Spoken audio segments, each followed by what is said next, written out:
ولا لا؟ صراحة لا.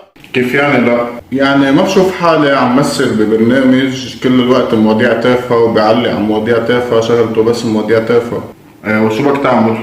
حكيت المخرج، قلت له رأيي، قال لي اعمل له سكرين تيست وبيقرر بس يشوف. فيلا خليني غير الاوتفيت تبعي ونرجع نصور عن جديد. طيب يلا ليتس دو يلا. اهلا وسهلا فيكم بكله منيح. كله منيح منه مثل باقي البرامج، كله منيح بيحكي عن التحسين، بيحكي عن التغيير. كله منيح بده يبني انسان جديد، بيفكر بطريقه جديده، بيشوف الدنيا بطريقه جديده. كله منيح هو الافضل. كله منيح وهبلتك هي الافضل. شو بك؟ عملوا لنا فولو لايك سبسكرايب تنشوف مع مين عم بيحكي هذا الخالص. احكي مع اي طريقه